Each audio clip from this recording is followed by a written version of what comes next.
Hello friends, आज के इस वीडियो में हम देखेंगे डिसीजन मेकिंग स्टेटमेंट्स के बारे में कि पाइथन में डिसीजन मेकिंग स्टेटमेंट्स कैसे यूज होते हैं।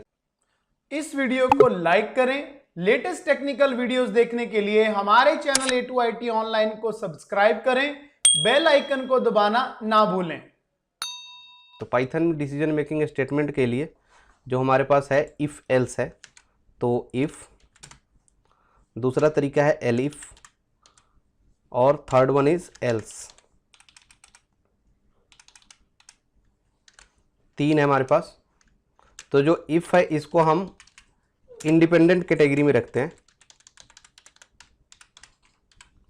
जो एलिफ है इसको हम डिपेंडेंट कैटेगरी में रखते हैं, एंड फाइनली हमारे पास जो एल्स है इसको हम ऑप्शनल की कैटेगरी में रखते हैं कि ये ऑप्शनल है, दो चाहे ना दो कोई बात नहीं।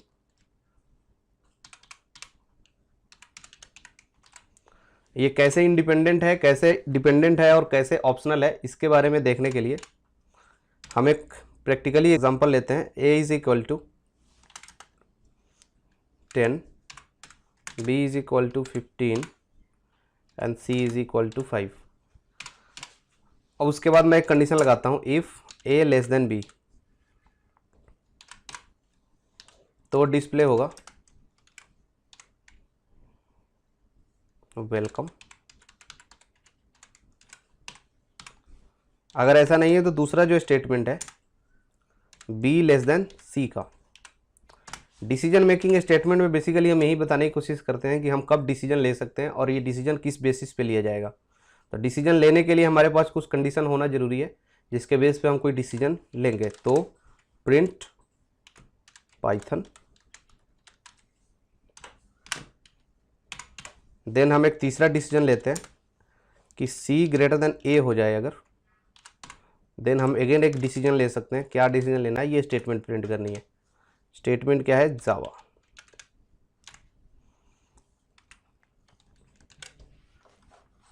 a less than b, condition क्या है? ट्रू है, तो हमारा वेलकम प्रिंट हो गया।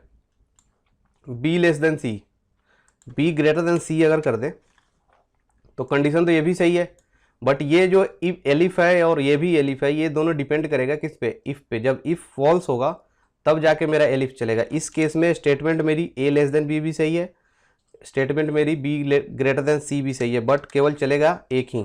ऐसा क्यों है?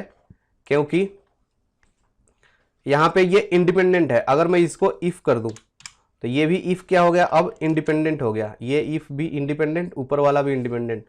तो ऊपर वाले अपने कोड को भी खुद चेक करेगा, नीचे वाले भी अपने कोड को खुद चेक करेगा, तो वेलकम भी डिस्प्ले होगा और पाइथन भी डिस्प्ले होगा। हम आपने देखा इसमें मैंने एल्स नहीं लगाया, प्रोग्राम तब भी चल रहा है। अगर मैं यहाँ पे एल्स लगा दूं प्रोग्राम तब भी चलेगा। इसका मतलब क्या है? एल्स मेरा ऑप्शनल है, हम दें चाहे ना दें ये हमारे प्रोग्राम पे इफेक्ट नहीं करेगा। मैं यहाँ पे लिख देता हूँ C++। तो डिस्प्ले मेरी वही दो चीज़ हो रही है जो एल्स से पहले थी। तो इसको हम बोलेंगे ऑप्शनल, इसको बोलते हैं डिपेंडेंट और इसको बोलेंगे हम इंडिपेंडेंट। तो अगर मैं इसको फिर से डिपेंडेंट करूं तो डिपेंडेंट में क्या होता है? डिपेंडेंट में बेसिकली ये होगा कि पहला कंडीशन मेरा चलेगा। अगर ये कंडीशन फॉल्स है तब हम एलिफ के पास जाएंगे। अगर ये कंडीशन ट्रू मिल गया तो हमको एलिफ से कोई लेना देना है ही नहीं, हम एलिफ के पास जाएंगे ही नहीं या ज़रूरत ही नहीं है, हम ये कह सकते हैं। इसका दूसरा जो पार्ट्स है इस डिसीजन मेकिंग स्टेटमेंट्स का, जिसको हम बोलते हैं नेस्टेड इफ। ये कैसे वर्क करता है? इसके लिए हम क्या करेंगे, हमने ऊपर ले रखा है, हम इसको कमेंट कर देते हैं। मल्टी लाइन कमेंट है तो सिंगल कोट्स लगाएंगे और जहां तक हमको कमेंट करना है। ओके, अब मैं इसमें लिखूंगा if a less than b, उसके बाद इसके अंदर एक और इफ लगाएंगे, if b less than c, और तब हम डिस्प्ले करेंगे वेलकम को।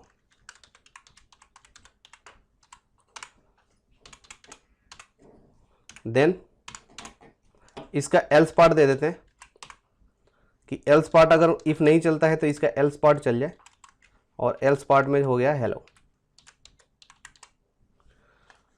ओके, तो ये जो एल्स है बेसिकली अंदर वाला जो इफ है उसको फॉलो करेगा। इसको बोलते हैं नेस्टेड इफ के अंदर इफ। इसको बोलेंगे हम एक्सटर्नल इफ और इसको बोलेंगे हम इंटरनल इफ। इसके बाद हम अगर एक्सटर्नली एलिफ ले लेते हैं अगर, और मैं यहाँ पे लिखता हूँ a ग्रेटर देन c,